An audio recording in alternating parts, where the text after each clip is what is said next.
Ladies and gentlemen, we have a lot to talk about today. Holy shit, that's hot.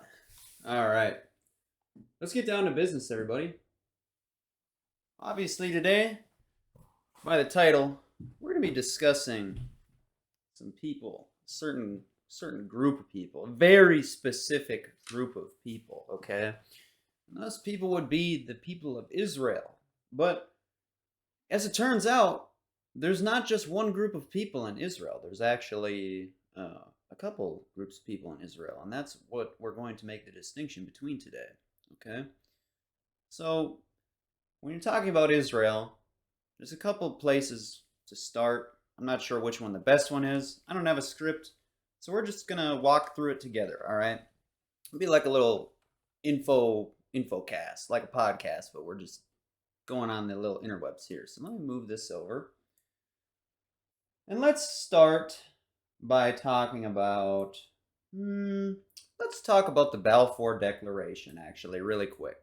So, if you haven't figured this out yet, all wars are started by bankers to create money and to exert influence over the world. All right? World War I was initially between Germany and Great Britain, England. All right? And before the United States of America got involved, the war was actually starting to teeter out. The casualties were high, and the will to continue the war on both sides was not, no, they didn't want to do it. So they were actually negotiating peace deals wherein, because Germany was not losing, okay, and England wasn't doing so hot. So England and Germany sat down at the table and were like, you know what? We should stop this. We're going to go back to the way things were before the war started. Wipe the slate clean. Everything's all right. Well, then the Rothschilds got involved. All right? See, when you have control over a global banking system that exports its debt to create money to make people slaves, you kind of have a lot of influence on the world. And I know that probably didn't make any sense. That's a topic for another time. Money is actually debt, not money, regardless. So, what you have is Germany and England fighting a war. They're about to call it quits.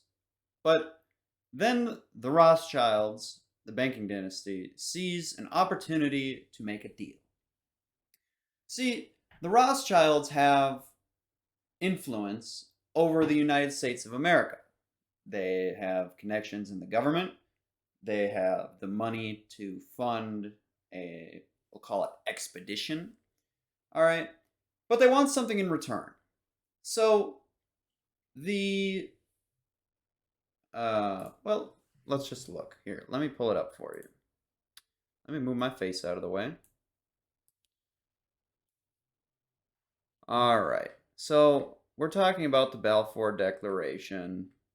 These are the motherfuckers involved. Okay. The Balfour Declaration was a written letter by British Foreign Secretary Arthur Balfour to Lionel Walter Rothschild in which he expressed the British government's support for a Jewish homeland in Palestine. Now, nothing in this world is free, and I'm sorry to break it to you, but the Rothschild family was not, or the British government was not in full support of giving a Jewish homeland in Palestine to the Rothschilds for free. Okay? They wanted something in exchange. They wanted the Rothschilds to get the United States of America to come join the war to defeat Germany. And the reasons for that are many, but I'm going to give you a hint. It all boils down to money. All right? Because if you look at what the Weimar Republic was doing, which was the name of Germany at the time, they were starting to print their own currency, their government-backed currency, which is a way to escape the debt that the central banks and the International Monetary Fund type institutions were implementing on the rest of the world. And the Rothschilds were not about to let that happen, because if Germany or the Weimar Republic is no longer using its money, then it has no influence over them. They're a free society. They're no longer slaves to pieces of paper like we are today. Okay? And on a side note, that's what got Andrew Jackson attempted to be killed. That's what killed Abraham Lincoln. Look up what a greenback is. It was a government printed currency that Abraham Lincoln implemented, and obviously he got whacked because the Zionists and the Rothschilds can't be having that. So that's what got Lincoln killed. And, that JFK guy, well, I have some news for you. He was going to do the same thing, and he did. There's an executive order for it. It's Executive Order 11110. Look it up. All right. So, we know what the Balfour Declaration is. We know that the U.S. got involved in World War I to fight against Germany because of the Rothschilds exerting their influence in exchange for a Palestinian homeland for Zionist Jews. So what is a Zionist Jew? Is a Zionist Jew an Orthodox Jew? No. They are completely opposite. Zionist Jews do not believe in God like the Torah Jews are. The Orthodox Jews, Torah Jews, Orthodox Jews read the Torah, and the Zionists read the Talmud, all right? And if you need proof of this, you can look no further than one of the first leaders of the anti-Zionist movement, who happens to be Jewish. All right, anti-Zionist movement. Over the course of 1917, however, a vigorous anti-Zionist movement within Parliament held up the progress of the planned declaration. Led by Edwin Montagu, Secretary of State for India and one of the first Jews to serve in the cabinet. The anti-Zionists feared that British-sponsored Zionism would threaten the status of Jews who had settled in various European and American cities and also encourage anti-Semitic violence in the countries battling Britain in the war, especially within the Ottoman Empire. So you have an actual Jewish person who reads the Torah saying that the Zionists are going to influence anti-Semitism. All right, so this is an extremely important distinction to make, that Zionist Jews are not Orthodox Jews. All right, let's hop over to Twitter. This is Torah Judaism, which is a whole page dedicated to distinguishing that there is in fact a difference between Zionist Jews and Orthodox Jews. Israel is a Zionist state. They do not believe in the Torah. They believe in the Talmud. We'll get to how this is significant, okay? But look, does that look like a Jew that loves Israel? Okay, that's isolated video, sure. All right. What about this? A Jew wearing the Palestinian flag, standing in solidarity with the Palestinians. What about that? What about, I don't know, a bunch of Jews, Orthodox Jews, protesting Zionism? What about more Jews stomping on the Israeli flag? Okay, what about a rabbi openly speaking out against the Israeli government? Assemblies, more. They're going to burn the Israel flag. Look, guys, you have to understand that there is a huge distinction between Zionist Jews and Torah Jews, all right? So let's look at the religious differences. All right, so this is just one website, but, do your own research. They all say pretty much the same thing, all right? The Talmud does not mention Jesus. They mention someone named Yeshua, okay? And if you've ever spent any time online actually researching Zionism, they really like this guy named Yeshua, all right? And they do very, very evil things to try to bring Yeshua to that's their Messiah, okay? But it's not the Messiah, Jesus Christ, as it is spoken in the Torah, all right? Jesus is the completion of the Torah, and the Jewish people are waiting for the Messiah's return, all right? Orthodox Jews, and I don't know if Orthodox is the right word, but Torah Jews and Christians are really one and the same. And I mean, I could even argue that Muslims are also brothers of these religions, all right? we won't get into that. We're just talking about Zionists versus Torah Jews at the moment. But you might say, okay, well, what's the big deal? All right. Well, the big deal about Zionist Judaism is this. All right. And never mind the, religious fueled words at the top and bottom. But look, this is out of the Talmud and the book Orat. All right. The difference between the Jewish soul in all its independence, inner desires, longings, character, and standing, and the soul of all Gentiles on all of their levels is greater and deeper than the difference between a soul of a man and the soul of an animal. For the difference in the latter case is one of quantity, while the difference in the first case is one of essential quality. All right. Now, basically, what that said was, if you are not a Zionist Jew, you are an animal. You are a Gentile, you are a slave, you are a lesser man. All right. So let's read some more. In the book Poked Akarim. All right. Concerning what is explained in Yevamot, you are called men, and not the other nations.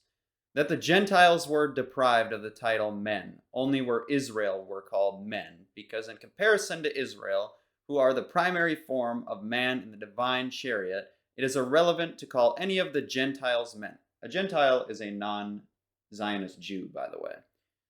At most, they are like animals in the form of men. Taken as themselves, however, all the children of Noah are considered men, and when the Messiah comes, they too will recognize and admit that they are none called man except Israel. Anyway, in comparison to Israel, even now, they are in the category of animals.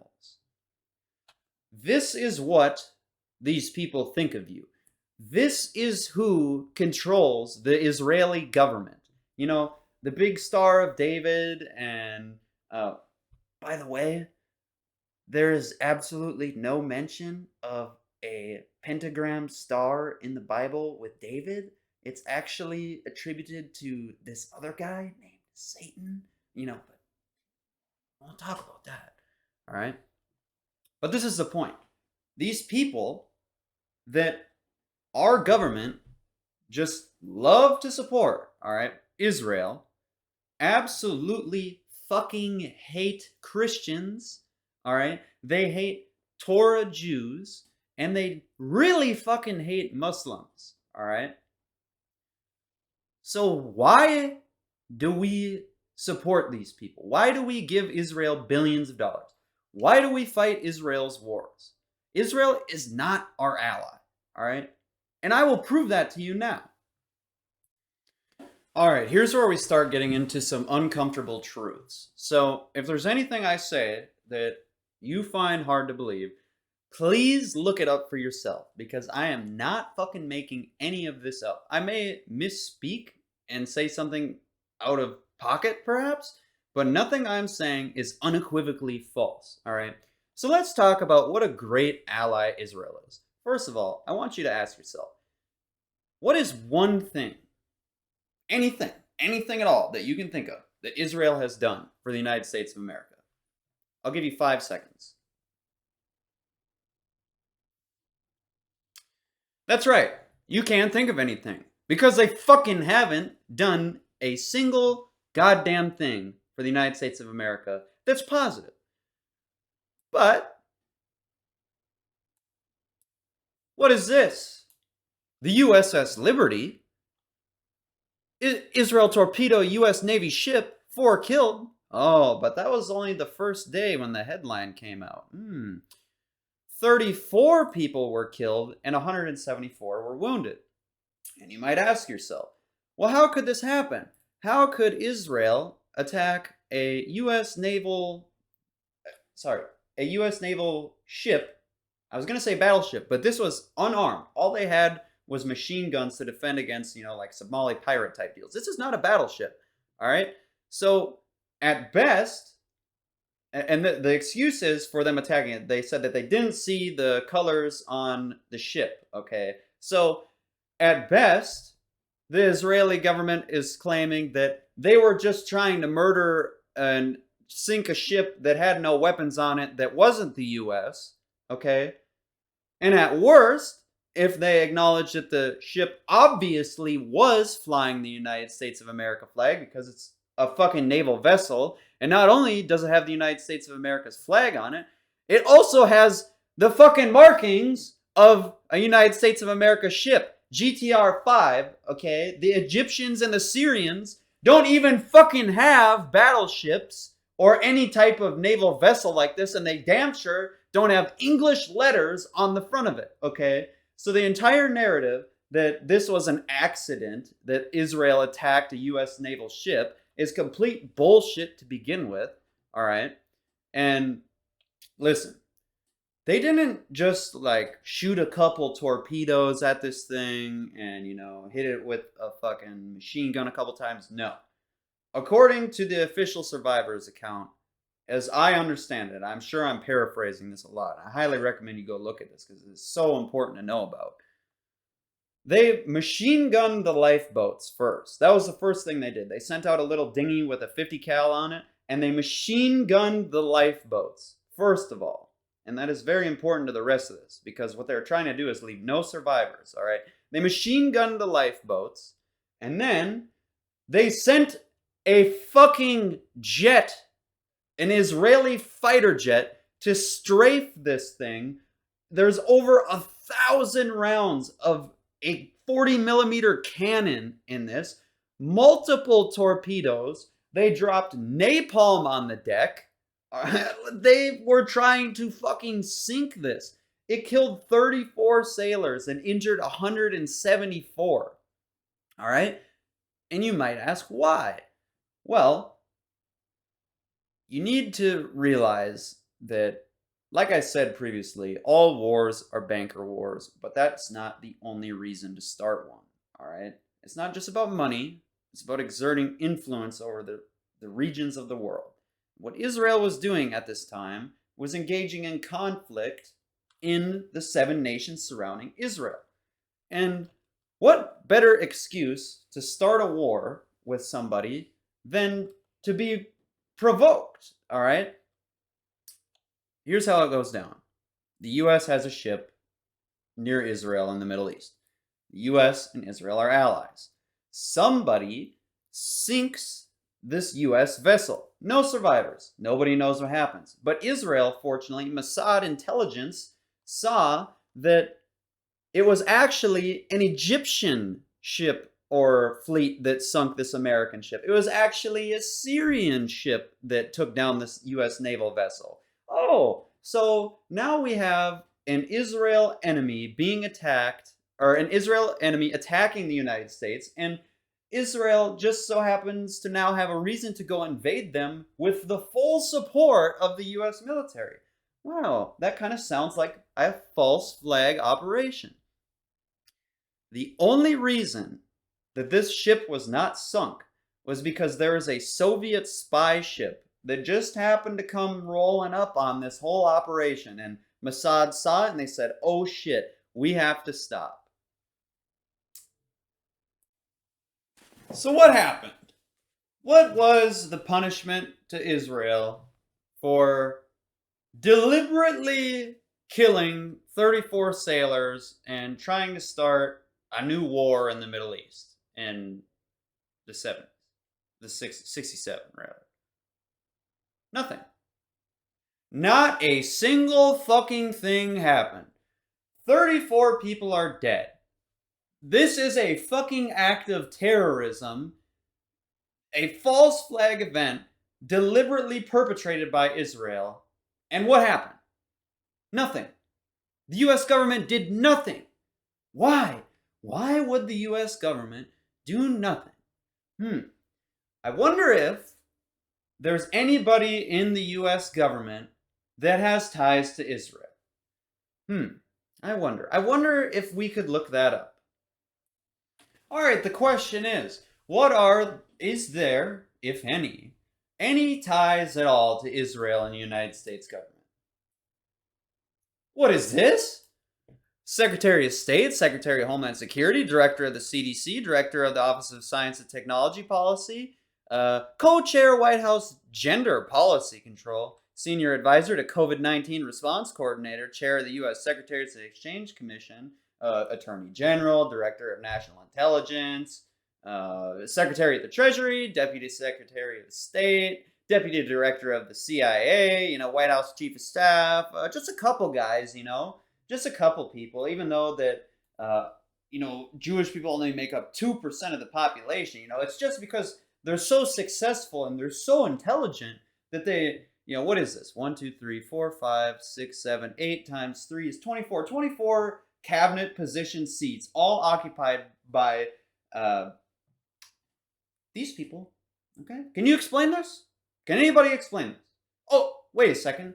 We were talking about the USS Liberty. This is right now? Huh. Well, I wonder what other kind of events are going on right now that involve false flag terror attacks. Or maybe in the past, maybe around like September 11th, 2001, maybe somewhere around there. I don't know. Let's think about it. While we think about that, let's think about some luck. Let's think about luck and coincidence, okay?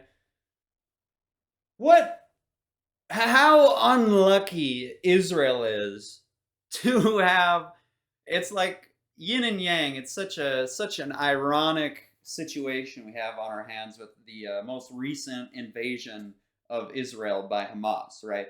Because on the one hand, Israel and Mossad, backed by the US government and the CIA. So those are literally the 4 most powerful institutions in the world, the most capable in the intelligence community sector, whatever you want to call it. So you have the most powerful intelligence agencies, the most powerful militaries, and the most powerful governments in the world. Okay, all working in a joint operation for the security of Israel's borders. The border of Israel, up until a week ago, the security systems in place could detect a cat or dog walking up to the border. Okay, keep this in mind. And the multi-billion-dollar Iron Dome missile defense system could detect birds in the sky. But all of a sudden, out of a crazy stroke of bad luck, 200 plus Hamas fighters are able to drive across the border, paraglide in, parachute into a music festival, and slaughter 1,000 innocent Israelis. Wow, what a fucking stroke of bad luck. That's crazy. That's crazy that you were warned 10 days in advance by Egyptian intelligence that there was going to be a major attack. Quote, something big was going to happen soon. And it just so happened that the fucking Iron Dome goes offline during the rocket barrages. Okay, this multi-billion-dollar defense system is exhausted of all of its resources on one attack. Okay, a border security that can detect cats and dogs didn't detect a dozen plus Jeeps driving across the border. They didn't detect people and airplanes parachuting into the fucking music festival. What a stroke of bad luck. But for every downside, there's an upside. All right? Yeah, 1,000 innocent Israelis got slaughtered by Hamas, which, don't get me wrong, is awful. Fuck Hamas. Nobody fucking defends Hamas. Fuck Hamas. All right? But because of that, Israel is finally able to launch a full-scale genocidal invasion of their greatest enemy and finally just claim all the land that they've been stealing since 1948. All right? Isn't that nice? That kind of sounds like something we were just talking about. The USS Liberty. So there's a terrorist attack on something, and because of that terrorist attack, that justifies an invasion into one of Israel's enemies with the full support of the U.S. Well, the U.S. certainly isn't preparing to send 2,000 troops into deployment into the Gaza. Oh, wait! They fucking are!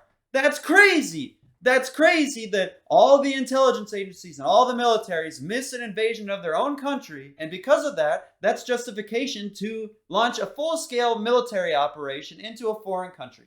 Wow, that's incredible. If only we had seen this coming because it's happened before. Oh, wait, what's that? The 9/11 intelligence failure and the invasion of Iraq, the illegal invasion of Iraq that George Bush claimed there was weapons of mass destructions in Iraq and Afghanistan, and Osama bin Laden planned 9/11 from a cave? Really?